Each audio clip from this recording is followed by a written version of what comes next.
നമസ്കാരം. എല്ലാവർക്കും എല്ലാ ദിവസവും രാവിലെ 8 മണിക്കുള്ള സ്റ്റോക്ക് മാർക്കറ്റിലെ പ്രധാനപ്പെട്ട വാർത്തകളിലേക്ക് സ്വാഗതം. ഇന്നലെ നമ്മുടെ മാർക്കറ്റിൽ വലിയ ഒരു ഇടിവ് ഉണ്ടായെങ്കിലും അതിൽ നിന്നൊക്കെ കരകയറുവാൻ നമ്മുടെ മാർക്കറ്റിന് സാധിച്ചു. മാർക്കറ്റ് സ്റ്റാർട്ടിങ്ങിൽ തന്നെ ഇടിയുവാൻ പ്രധാനപ്പെട്ട കാരണം ജിയോ പൊളിറ്റിക്കൽ ടെൻഷൻസ് ആണ്. അതായത് ഉക്രൈനും റഷ്യയും തമ്മിലുള്ള യുദ്ധത്തിൽ മൂർച്ച കൂടി വരുന്നതും ട്രംപിന്റെ താരിഫ് നയങ്ങളൊക്കെ ആണ്. അവിടെ നിന്ന് ഒരു പരിധി വരെ നമ്മുടെ മാർക്കറ്റിനെ ഉയർത്തുവാൻ സഹായകമായത് നമ്മുടെ ഡൊമസ്റ്റിക് മാക്രോസ് തന്നെയാണ്. ഒരു സൈഡിൽ നിന്നുള്ള ജിയോ പൊളിറ്റിക്കൽ ടെൻഷൻസും മറു സൈഡിൽ നിന്നുള്ള വിദേശ ധനകാര്യ സ്ഥാപനങ്ങളുടെ തുടർച്ചയായുള്ള സെല്ലിംഗ് ഒക്കെ നമ്മുടെ മാർക്കറ്റിനെ ക്ഷീണിപ്പിക്കുന്നുണ്ട്. RBIയുടെ ഭാഗത്തു നിന്ന് റേറ്റ് കട്ട് വെള്ളിയാഴ്ച വരുമെന്നുള്ള ഒരു പ്രതീക്ഷയും നമ്മുടെ മാർക്കറ്റിനെ ഇന്നലത്തെ ഇടിവിൽ നിന്നും ഒരു പരിധി വരെ കരകയറുവാൻ സഹായകമായി. ഇന്നലെ നമ്മുടെ മാർക്കറ്റ് ഇടിഞ്ഞെങ്കിലും ഇന്ത്യ വിക്സ് 3.55% ഇടിവ് രേഖപ്പെടുത്തി 16.55 എന്ന നിലയിലാണ് ഇന്ത്യ വിക്സിന്റെ നിൽപ്പ്. ഇന്നലെയും വിദേശ ധനകാര്യ സ്ഥാപനങ്ങൾ 2853.83 കോടി രൂപയുടെ സെല്ലിംഗ് ആണ് നമ്മുടെ മാർക്കറ്റിൽ നടത്തുകയുണ്ടായത്. തത്സമയം ആഭ്യന്തര ധനകാര്യ സ്ഥാപനങ്ങൾ 5907.97 കോടി രൂപയുടെ ബൈ ആണ് നമ്മുടെ മാർക്കറ്റിൽ നടത്തിയത്.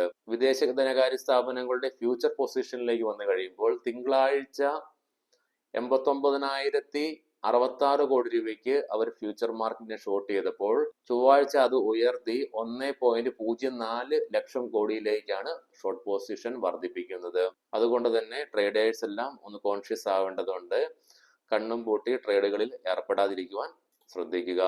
ഇനി ഇന്നത്തെ മാർക്കറ്റിലേക്ക് നമ്മൾ വന്നു കഴിയുമ്പോൾ നിഫ്റ്റിയിൽ ഒരു ലോങ് ബെയറിഷ് കാൻഡൽസ്റ്റിക് പാറ്റേൺ ആണ് ഫോം ആയിരിക്കുന്നത്. നിഫ്റ്റിയുടെ ഇമ്മീഡിയറ്റും ക്രൂഷ്യലുമായിട്ടുള്ള സപ്പോർട്ട് 24,380 എന്ന ലെവലാണ്. ഇവിടെ നിന്നും നിഫ്റ്റി ഫോൾ ആവുകയാണെങ്കിൽ അടുത്ത സപ്പോർട്ട് 24,000 എന്ന ലെവലിലാകാൻ സാധ്യതകൾ ഏറെയാണ്.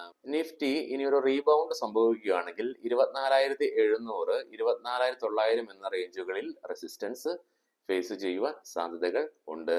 നമ്മുടെ മാർക്കറ്റ് ഏകദേശം ഒരു മാസമായിട്ട് 24,500, 25,000 എന്ന ട്രേഡിംഗ് റേഞ്ചിന് ഉള്ളിൽ നിന്നുകൊണ്ടാണ് വ്യാപാരം നടത്തിക്കൊണ്ടിരിക്കുന്നത്. പക്ഷേ ഇതിനൊക്കിടയിലും മാർക്കറ്റ് ഹൈലി വോളട്ടൈൽ ആയിരുന്നു. നിഫ്റ്റിയിൽ കോൾ സൈഡിലേക്ക് 25,500 എന്ന സ്ട്രൈക്കിലാണ് ഏറ്റവും കൂടുതൽ ഓപ്പൺ ഇൻട്രസ്റ്റ് കാണുവാനായി സാധിക്കുന്നത്. പുട്ട് സൈഡിലേക്ക് 24,000 എന്ന സ്ട്രൈക്കിലും. ബാങ്ക് നിഫ്റ്റിയിലേക്ക് വന്നു കഴിയുമ്പോൾ ബാങ്ക് നിഫ്റ്റി ഇന്നലെ ഇൻട്രാഡേ ബേസിസിൽ റെക്കോർഡ് 52 വീക്ക് ഹൈയും ടച്ച് ചെയ്തെങ്കിലും അത് നിലനിർത്തുവാൻ സാധിച്ചില്ല. ബാങ്ക് നിഫ്റ്റിയുടെ ഓപ്പൺ ഇൻട്രസ്റ്റ് ചെക്ക് ചെയ്യുമ്പോൾ 56,000 എന്ന സ്ട്രൈക്കിലാണ് മന്ത്ലി ഓപ്ഷൻസ് ഡേറ്റ ബേസിൽ ഇരുവശങ്ങളിലേക്കും കോൾ സൈഡിലേക്കും പുട്ട് സൈഡിലേക്കും ഏറ്റവും കൂടുതൽ ഓപ്പൺ ഇൻട്രസ്റ്റ് കാണുവാനായി നിലവിൽ സാധിക്കുന്നത്. ഇനി ഗ്ലോബൽ മാർക്കറ്റിലേക്ക് വന്നു കഴിയുമ്പോൾ ഇന്നലെ US മാർക്കറ്റും യൂറോപ്യൻ മാർക്കറ്റും പോസിറ്റീവിലാണ് വ്യാപാരം അവസാനിപ്പിച്ചത്. നിലവിൽ ഡോ ജോൺസ് ഫ്യൂച്ചർ സ്ലൈറ്റ്ലി പോസിറ്റീവിലാണ് വ്യാപാരം തുടർന്നുകൊണ്ടിരിക്കുന്നത്.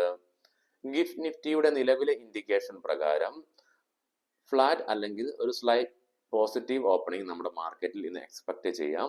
ഏഷ്യൻ മാർക്കറ്റ്സിലേക്ക് വന്നു കഴിയുമ്പോൾ ഒരു മിക്സ്ഡ് സെന്റിമെന്റ്സ് ആണ് നിലവിൽ കാണുവാനായി സാധിക്കുന്നത്. കൊമോഡിറ്റിയിലേക്ക് വന്നു കഴിയുമ്പോൾ ബ്രന്റ് ക്രൂഡും ക്രൂഡ് ഓയിലും സ്ലൈറ്റ്ലി നെഗറ്റീവ് ആയിട്ടാണ് ഇപ്പോൾ വ്യാപാരം നടത്തിക്കൊണ്ടിരിക്കുന്നത്.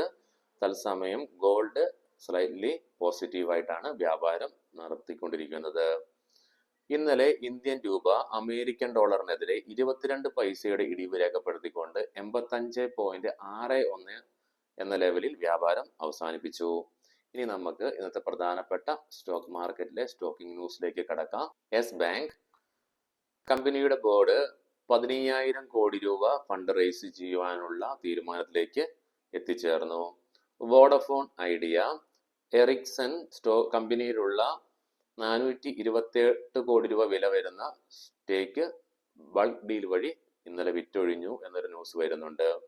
അപ്റ്റസ് വാല്യൂ ഹൗസിംഗ് ഇന്നലെ ഒരു 804 കോടി രൂപ മൂല്യം വരുന്ന ബ്ലോക്ക് ഡീൽ ഇന്നലെ സ്റ്റോക്കിൽ ഉണ്ടായിരുന്നു. മോർഗൻ സ്റ്റാൻലിയും SBI മ്യൂച്വൽ ഫണ്ടുമാണ് ഇത് ബൈ ചെയ്തത്.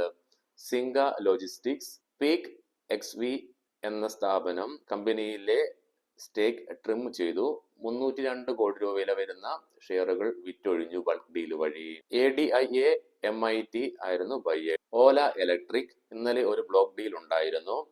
ഹ്യുണ്ടായി മോട്ടോഴ്സും കിയയും 690 കോടി രൂപ വില വരുന്ന സ്റ്റേക്കുകൾ കമ്പനിയിൽ നിന്നും വിറ്റൊഴിഞ്ഞു. തത്സമയം സിറ്റി ഗ്രൂപ്പ് 435 കോടി രൂപ വില വരുന്ന ഷെയറുകൾ വാങ്ങിയതായും ന്യൂസ് വരുന്നുണ്ട്. പ്രോസ്റ്റാം ഇൻഫോസിസ്റ്റം ഇന്നലെയായിരുന്നു സ്റ്റോക്കിന്റെ ലിസ്റ്റിംഗ്. 20% നേട്ടം സ്റ്റോക്ക് ഇന്നലെ ക്ലോസിംഗ് ബേസിസിൽ രേഖപ്പെടുത്തുകയുണ്ടായി. ആൽക്കം ലാബ്സ് ഇന്ന് സ്റ്റോക്കിൽ ഒരു ബ്ലോക്ക് ഡീൽ ഉണ്ട്. 825 കോടി രൂപ വില വരുന്ന ബ്ലോക്ക് ഡീലാണ് നടക്കാൻ പോകുന്നത്. സൈഡസ് ലൈഫ് ഇവർ അമേരിക്കയിലുള്ള ആഗ്നസ് എന്ന പ്ലാറ്റ്ഫോമുമായി ക്യാൻസർ തെറാപ്പിയുടെ ട്രീറ്റ്മെന്റിലായിട്ടുള്ള എഗ്രിമെന്റിൽ ഏർപ്പെട്ടു എന്നൊരു വാർത്ത വരുന്നുണ്ട്. സെർവോടെക് റിന്യൂവബിൾസ് ഇന്നലെ സ്റ്റോക്കിൽ ഒരു 16% റാലി കണ്ടു. കാരണം എലോൺ മാസ്കിന്റെ ഫാദർ എറോൾ മാസ്ക് ഇന്നലെ ഇന്ത്യയിൽ വരികയുണ്ടായി. ഇതിന് റാലി ഉണ്ടാകാൻ കാരണം NSEയുടെ സ്മോൾ ക്യാപ് കമ്പനിയുടെ ഗ്ലോബൽ അഡ്വൈസറി ബോർഡിലേക്ക് മെയ് മാസം അപ്പോയിന്റ് ചെയ്തതായിട്ടുള്ള വാർത്തകൾ വന്നിരുന്നു. വീഡിയോ കണ്ട എല്ലാവർക്കും നന്ദി, നമസ്കാരം. ഏവർക്കും നല്ല ഒരു ട്രേഡിംഗ് ദിനം ആശംസിക്കുന്നു.